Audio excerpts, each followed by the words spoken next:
You know what is the problem with women like me, like myself?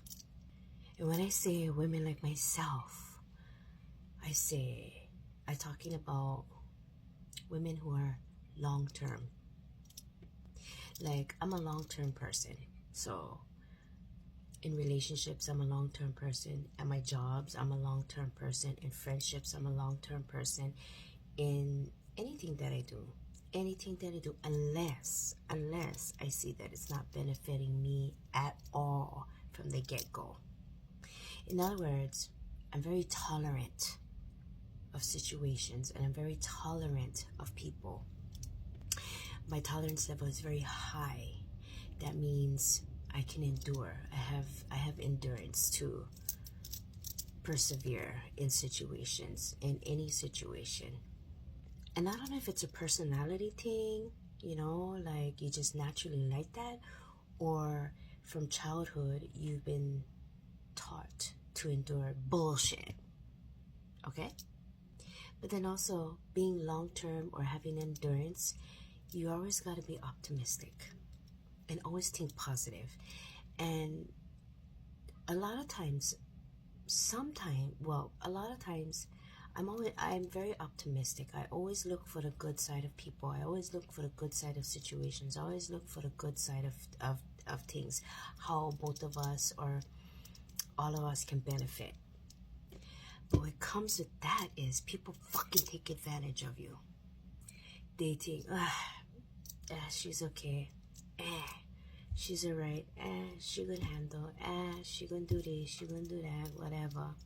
And that's the problem. That's the problem with women like me. So, my only advice is to those of you women who are like me. Well, I really don't want no advice. Oh, but one thing, when she gets sick and tired, women like me, when they get sick and tired of the bullshit, they just gonna cut you off and they just gonna move the fuck on. And you cannot do nothing or say anything to change her mind.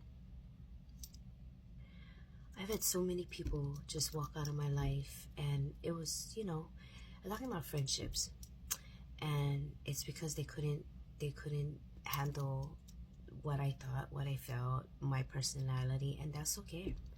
That is just a-okay with me, because usually if I voice my opinion and my thoughts on certain things and they cannot accept it, they're gonna leave.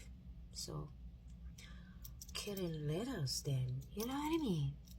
I still gotta live, I still gotta breathe. The way I think, the way I feel, that's the way I think, that's the way I feel, that's the way I'm gonna be, period. Like a perfect example, so this one girl I was friends with, I met her, and you know, she claimed to be what you call it, non-binary or whatever. Oh no, not non-binary, but freaking all these terms.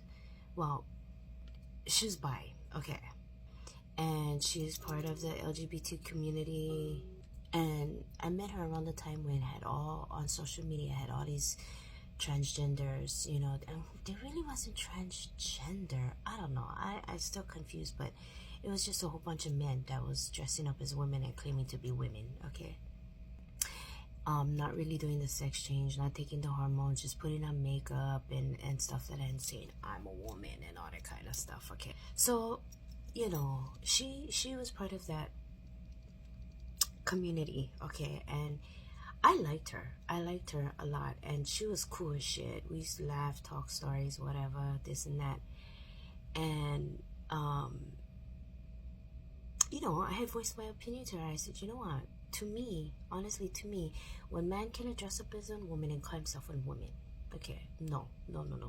And you know, we had conversations. She's like, yeah, but you know, some of them, whatever, okay, that's the Kuliana, okay, whatever.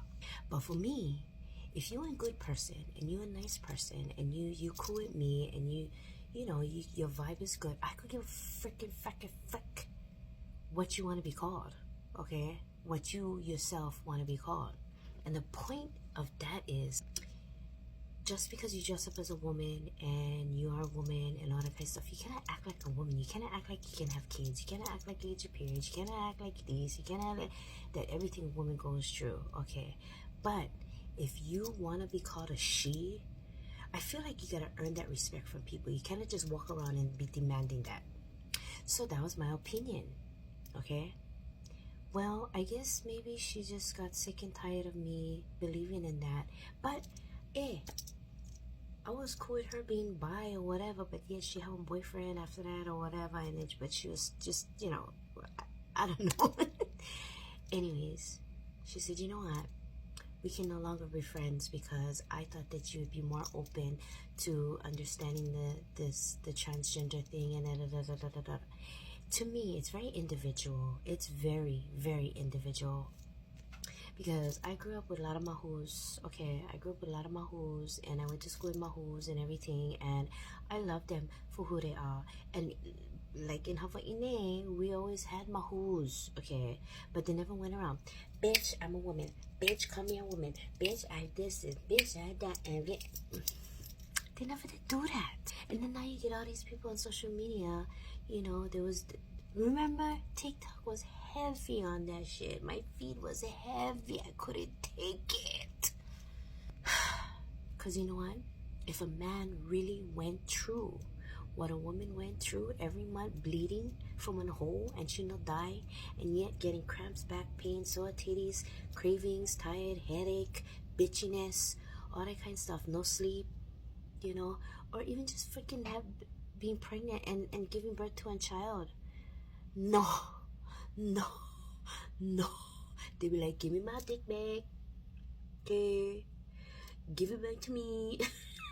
Seriously. Like, for real. We cannot remake God's design. We cannot. And I don't care who hate me for this. Period. But yeah, I've lost a lot of friends because of that. They no can endure me. And yeah, I don't care if you're a man, lady, what. If you cool with me, we cool. If we can hang, we can vibe, we can talk stories, you chill, whatever. But to be open-minded is to accept everybody for who they are, right? Right? But no need to shove shit on their face. That's the way I feel. Kidding.